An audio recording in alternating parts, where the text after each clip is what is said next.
an 18-point lead for Indiana. They're shooting 71%, right down the middle. Franz Wagner. What a stride around Durant. Beautiful move by Franz Wagner. On the way with a little shove. Step back three by Wagner. He drills it.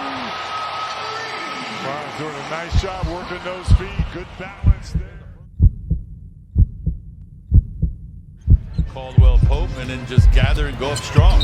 Wagner with 3 sixers around him. On December 6, 2024, Orlando Magic won against Philadelphia 76ers. During this game, Franz Wagner had torn his right oblique. Today we will be analyzing his injuries and what went down. This analysis will cover the injury's mechanisms, signs and symptoms, diagnosis, treatment, rehabilitation, and prevention strategies. Before we get into the injury, let's do a quick overview. Obliques are the muscles along the side of your belly. They are part of your core and play a significant role in athletic movement. Franz Wagner specifically ruptured his external oblique, one of the outer sheaths. Franz Wagner sustained a grade 2 external oblique muscle strain of the right side. The injury occurred on a high-impact drive to the basket, on which Wagner took contact attempting a layup. Upon impact, his torso had abrupt axial rotation and lateral flexion, a mechanism known to overload the oblique musculatory. The external oblique muscle is part of the anterolateral abdominal wall and is a significant contributor to trunk rotation, lateral flexion, and core stability. The external oblique muscle, the internal oblique, and transverse abdominis work together to support dynamic movement as well as spinal protection during sport. Within this particular play, the combination of rotational torque and deceleration forces, plus possible compression due to defender contact, most likely led to micro-tearing of the muscle fibers, which then progressed to a partial muscle rupture. This type of non-contact muscle injury is commonly referred to as a musculotenosis strain and is a category of soft tissue trauma. Players of this type of injury often complain of a sudden onset of lower lateral abdominal quadrant pain, trunk rotation or deep limitation of function, or lateral abdominal wall tenderness to palpation. In the video, Wagner is seen stiffening the side after the play, with subsequent reduced physical activity and less forceful movement, which is classical behavior that indicates of acute abdominal wall trauma. The Orlando Magic's medical personnel diagnosed Wagner with a torn right oblique muscle, as established using magnetic resonance imaging, also known as an MRI, which provides detailed pictures of soft tissue structures. MRI is the preferred standard for the diagnosis of muscle injury, allowing assessment of the location and severity of the tear. The team released a statement that Wagner was unavailable for an indefinite amount of time, requiring another 4-week assessment to track his recovery, with a call for conservative comeback. To effectively assess Franz Wagner's injury, we use the HOPS approach, a medical tool used in sports medicine that stands for history, observation, palpation, and special tests. History is on the side of the athlete's account. Wagner experienced a sudden sharp pain on the right side of his abdomen. The force was a severe tonsillar force, likely with a defensive maneuver or on turning to shoot. He complained of pain immediately with bending, twisting, and deep breathing, all indicating of a soft tissue injury. On observation, trainers noticed visible discomfort and limited movement in his trunk, especially during rotation and lateral flexion. He avoided certain positions, which is a guarding behavior common in muscle strains. For palpation, during Wagner's physical exam, he had tenderness and localized pain in the right lateral abdominal wall. This region aligns with the external oblique muscle. Finally, special tests were done.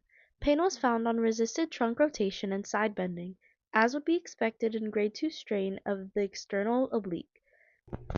Once Wagner was evaluated, medical teams acted quickly to address the injury and make sure no further damage occurred. He was removed from play right away to stop further irritating the tear. Cryotherapy, a type of ice therapy, was likely used to address inflammation and pain. He was likely given anti-inflammation drugs to address swelling. A compression wrap may have been used to stabilize his trunk and limit trunk movement. During this acute phase, rest was essential, more precisely, refraining from any twisting, torso bending, or core engagement. Wagner's recovery was directed by a return to play protocol for an oblique strain that was standardized and evidence-based. The first 7 to 10 days of therapy focused on rest and light recovery. He performed isometric core exercises like bracing without moving and light stretching to maintain tissue mobility. This stage minimized aggravation while maintaining rudimentary neuromuscular function. At 2 weeks, Wagner began introducing low-impact cardio like stationary cycling and walking for cardiovascular conditioning. Core exercises were introduced without rotation, and light resistance training was introduced to sustain foundational strength. At 4 weeks, his rehab advanced to sport-specific phase. He began progressive resistance training that engaged the obliques, planks and side bridges, for instance, and initiated light basketball drills like stationary shooting and footwork drills. In weeks 6 to 8, he advanced to controlled rotational drills, agility drills, and defense movement. He was now in reconditioning phase, which prepared his body for the demands of competitive play. Medical staff monitored him for any sign of pain, restricted motion, or instability. After sitting out for 20 games, Franz Wagner finally returned to play on January 23, 2025, approximately 7 weeks after the injury, demonstrating that his core strength, endurance, and range of motion had returned to baseline and passed all return-to-play criteria. To wrap it all up, Franz Wagner's torn right external oblique was a hard break, but it's also a great case study in sports medicine. This type of injury really demonstrates just how vital the oblique muscles are, not just in basketball but in all high-level athletic movements. These muscles contribute to core stabilization, rotation, lateral flexion, and force transmission through the trunk. So an injury just like this can seriously cripple performance and mobility. What this injury taught us is the importance of core stability for injury prevention. When the core is fatigued, overused, or not properly conditioned, the risk of strain, especially in high torque activities like basketball, it increases. Oblique strains are especially tricky because they can feel minor at first, but if not managed correctly, they can become chronic. Franz's rehabilitation also reminded us about the value of a stepwise progression of rehabilitation. From rest and limited activity to isometric exercises to core and sport-specific training, and finally to clearance testing before return to play. There is no shortcut for the healing of soft tissue. Full recovery entails restoration of range of motion, endurance, and strength, especially in the dynamic movements that athletes rely on. To avoid such injuries from happening in the future, athletes can benefit from incorporating a core strengthening program, doing a proper warm-up before games or practices, and maintaining their physical load within the season. Such steps can avoid overuse and keep players like Franz Wagner at their best, pain-free.